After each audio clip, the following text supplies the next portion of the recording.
শামাইলুর রাসূল, নবীজির অবয়ব আকৃতি কিরকম ছিল? কয় ওয়া কানা রাবাতাম মিনাল কওম লাইসা বিত-তাওয়িলি ওয়ালা বিল কাসিরি। নবীর কেউ দেখছেন নাকি? আমরা কেউ দেখছি?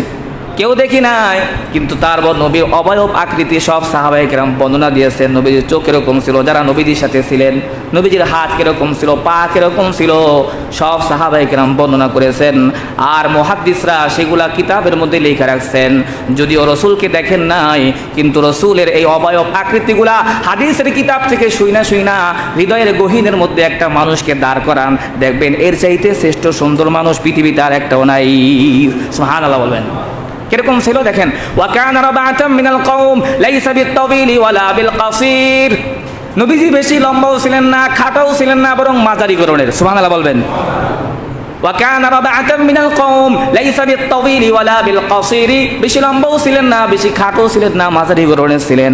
আমার নবীর মাথাটা কিরকম ছিল? কয় জখমুর রাসি, মাথাটা একটু তুলনামূলক একটু বড় ছিল। আচ্ছা ভালো কথা, আমার নবীর চুল কিরকম ছিল? কানা কাসীরা শা'রুর রাসি, নবীর চুলগুলো ছিল অত্যন্ত ঘন। সুবহানাল্লাহ বলবেন না? নবীজির চুলগুলো ছিল অত্যন্ত ঘন। কয় দেখতে কিরকম? ওয়ালা বিল জাদিল কততি ওয়ালা বিস সাবতি, একেবারে বেশি কোকড়ানো ছিল না, আবার একেবারে লম্বাও ছিল না, দেখতে খুব সুন্দর দেখা যাইত। আমার নবীর কপাল কিরকম ছিল? কয় ওয়াসিউল জাবিন, ললাটটা ছিল একটু প্রশস্ত। আমার নবীর চোখ কিরকম ছিল? কয় আজিমুল আইনাইন, চোখগুলো একটু বড় বড় ডাগর চক্ষু বিশিষ্ট। তাহলে আমার নবীর চোখের পুতুলি কিরকম ছিল? কয় আদা আজাল আইনাইন, পুতুলিগুলো ছিল একেবারে কালো। সুবহানাল্লাহ বলবেন না? পুতুলিগুলা কালো। আস্তা নবীজির চোখের যে পাপড়ি সেটা কিরকম ছিল? কয় আখালাল আইনাইন। জাবের ইবনে সামুরা রাদিয়াল্লাহু আনহু বলেন, কুনতু ইদা নাযারতু ইলাইহি আখালাল আইনাইন কুলতু আখালাল আইনাইন। আমি যখন আমার রাসূলের চোখের দিকে তাকাইতাম, মনে হইতো আমার রাসূল সুরমা লাগাই আসছে। ওয়ালাইসা বিআখালা, অথচ নবীজি সুরমা লাগাইতেন না, সুরমা লাগানো ছাড়াই তার চোখটা দেখতে এত সুন্দর। সুবহানাল্লাহ, আস্তে কোন আরো। কিভাবে তাকাইতেন? কয় ইলতাফাতা জামিআন, এই চোখ দিয়ে কিভাবে তাকাইতেন? কয় ইলতাফাতা জামিআন। নবীজি কখনো কারো দিকে তাকানোর প্রয়োজন হইলে আর চোখে তাকাইতেন না, বরং পুরাটা ঘুইরা তারপর তাকাইতেন। অনেকে আছেন এইভাবে তাকায় আর চোখে, নবীজি এভাবে আর চোখে কখনো তাকাইতেন না। ইলতাফাতা জামিআন, কারো দিকে তাকানোর প্রয়োজন হলে পুরাটা ঘুইরা তারপরে তাকাইতেন। আচ্ছা, নবী পাক সাল্লাল্লাহু আলাইহি ওয়াসাল্লাম কিভাবে হাসতেন? ওয়া কানা মুতাবাসসিমান, তিনি সব সময় মুস্কি হাসি হাসতেন। আমার নবীর নাক কিরকম ছিল? কয় আকনাল আরনাইন, নাকটা ছিল কিছুটা একটু উঁচা।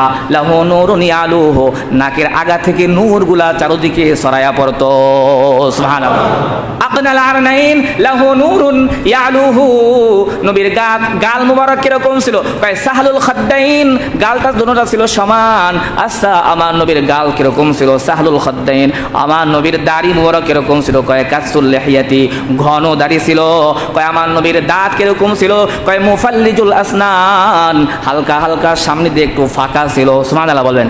মুফাল্লিজুল আসনান, হালকা হালকা সামনের দিক দিয়ে একটু ফাঁকা ছিল। আমার নবীর বক্ষ কিরকম ছিল? কয় আরিদুস সাদরি, বক্ষ ছিল প্রশস্ত। সুবহানাল্লাহ বলবেন না? আরিদুস সাদরি। কয় পেটটা কিরকম ছিল? কয় সাওয়াউল বাতনি ওয়াস সাদরি, পেট এবং বক্ষ একেবারে সমান ছিল। বলেন না, পেট যদি এত বড় লম্বা হয় ভালো দেখা যায়। আমার নবীর পেট এবং বক্ষ সমান ছিল। সাওয়াউল বাতনি ওয়াস সাদরি, কয় দুই কাঁধের মাঝখানে কি ছিল? ওয়া কানা বাইনা কাতিফাইহি খাতামুন নবুওয়াতি কাযিররিল হাজালা, কবুতরের ডিমের মতো দুই কাঁধের মাঝখানে খাতমে নবুওয়াতের চিহ্ন ছিল। সুবহানাল্লাহ। হাত এবং পা কিরকম ছিল? কয় শাসনুল কাফাইনি ওয়াল কাদামাইন, হাত এবং পা ছিল মংশাল গোস্ত বিশিষ্ট। সুবহানাল্লাহ বলেন। কয় শাসনুল কাফাইনি ওয়াল কাদামাইন। আমার নবীর বগলদ্বয় কিরকম ছিল? কয় আবিয়াজুল ইবতাইন, বগলদ্বয় ছিল একেবারে সাদা শুভ্র। আমার নবীর পা দিয়ে কিভাবে হাঁটতেন? কয় ইদা মাশা তাকাল্লা কাআন্নামা ইয়ানহাতু আন সাবাবিন, যখন হাইটা যাইতেন মনে হয় যেন উপর দিক থেকে কোনো একটা জিনিস আস্তে করে নিচের দিকে নেমে যায়। হাতের বাহু কিরকম ছিল? কয় হাতের তালু কিরকম ছিল? কয় ওয়া কানা কাফফুহু আলিয়ানু মিনাদ দিবাজ, রেশমের কাপড়ের চাইতে বেশি হাতটা মোলায়েম ছিল। নবীর চেহারা কিরকম ছিল? কয় ইয়াতালা ওয়াজহুহু তালাআলা আল কমারি লাইলাতাল বদরি, পূর্ণিমার রাতে আকাশের মতো দীপ্তমান আমার নবীর চেহারাটা দীপ্তমান ছিল। আর জোরে বলেন সুবহানাল্লাহ। নবী পাক সাল্লাল্লাহু আলাইহি ওয়াসাল্লামের এই জীবনী, তার অবয়ব আকৃতি এতক্ষণ পর্যন্ত শোনার পরে এবার চোখ বন্ধ করে হৃদয়ের মধ্যে কল্পনা করেন এরকম একজন আকৃতিওয়ালা মানুষ পৃথিবীর শ্রেষ্ঠ মানুষ হতে পারে, জোরে বলেন। যদিও দেখি নাই, কিন্তু আল্লাহ রসুল সাল্লাল্লাহু আলাইহি ওয়াসাল্লামের সাহাবীদের কাছ থেকে এই বর্ণনাগুলো আমাদের কাছে চলে আসছে। এখন যদি চোখ বন্ধ করি তাহলে আমরা দেখতে পাই এত সুন্দর গুণ বর্ণনা করেওয়ালা মানুষ, এত সুন্দর গুণকিত মানুষ, গুণের অধিকারী মানুষ পৃথিবীর বুকে এর চাইতে শ্রেষ্ঠ মানুষ রূপের দিক দিয়েও নাই, গুণের দিক দিয়েও নাই, কোনো দিক দিয়ে এর চাইতে শ্রেষ্ঠ মানুষ আমরা আর দেখতে পাই না, কি বলেন? এজন্যই তো সাহাবায়ে কেরাম হযরত আলী বলেন, মান রাআহু বাদিহাতান হাবাহু, মান রাআহু বাদিহাতান হাবাহু ওয়া মান খালাতুহু মারিফাতান আহিব্বাহু ইয়াকুলু নাঈতুহু লাম আরা ক্বাবলাহু ওয়ালা বা'দাহু মিসলাহু।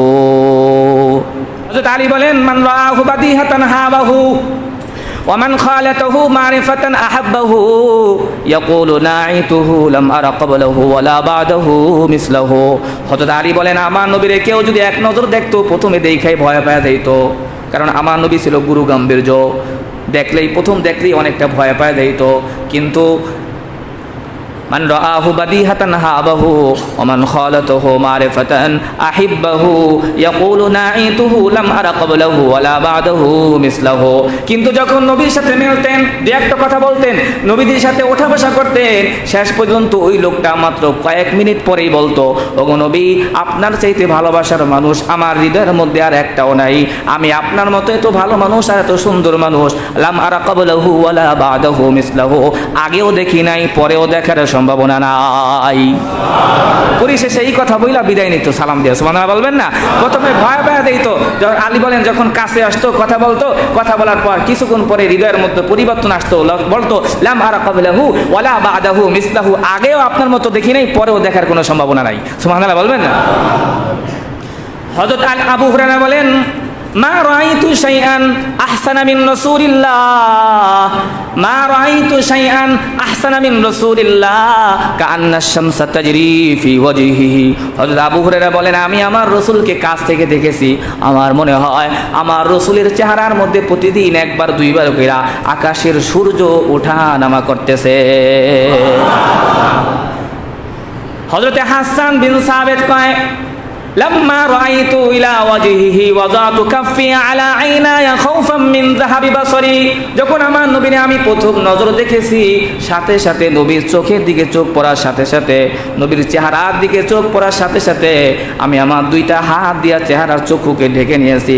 কারণ হলো সূর্যের আলোর দিকে তাকাইলে কতক্ষণ পরে যেরকম চোখের দৃষ্টিশক্তি হারায় যায়, কিছুই দেখতে পাওয়া যায় না, আমার নবীর চোখের, আমার নবীর চেহারার দীপ্ততার সামনে না জানি আমার চোখটা আবার কানা হয়ে যায়। সাথে সাথে ওয়াযাতু কাফফি আলা আইনায়া, সাথে সাথে চোখ ঢাইকা নিয়েছি। হযরত আমর ইবনে আস বলেন, মা কানা আহাদুন আহাব্বা ইলাইয়া মিন রাসূলিল্লাহ সাল্লাল্লাহু আলাইহি ওয়াসাল্লাম ওয়ালা আজাল্লা ফি আইনাইয়া মিনহু ওয়া মা কুনতু তিকু আন আমলা আইনাইয়া মিনহু ইজদানান লাহু ওয়ালাউ সুইলতু আন আসিফাহু মা আতাকতু লিআন্নী লাম আকুন আমলা আইনাইয়া মিনহু। হযরত আমর ইবনে আস বলেন, আমার রাসূলের মতো মহব্বতের মানুষ পৃথিবীতে আমার হৃদয়ের একটাও ছিল না, তার মতো বরত্বের অধিকারী আমার দৃষ্টিতে আর কেউ ছিল না। আমি কিন্তু দুঃখের বিষয় হলো, আমি আমার বরত্বের কারণে, রসুলের বরত্বের কারণে, তার মর্যাদার খাতিরে আমি রসুলকে দুই চোখ দিয়া ভালোভাবে তাকানোর সাহস আজও পর্যন্ত পাই নাই। এজন্য কেউ যদি আমাকে বলো রসুলের সৌন্দর্য বর্ণনা করো, আমার মতো মানুষ নবীর সৌন্দর্য বর্ণনা দিতে সক্ষম হব না। আর যদি বলা হয় আমার নবীর সৌন্দর্যের মেসাল প্রদান করো, তাহলে পৃথিবীর কোনো মানুষকে আমার রসুলের সাথে মেসাল দেওয়ার জন্য পৃথিবীতে এমন কোনো বস্তু খুঁজে পাওয়া যাবে না।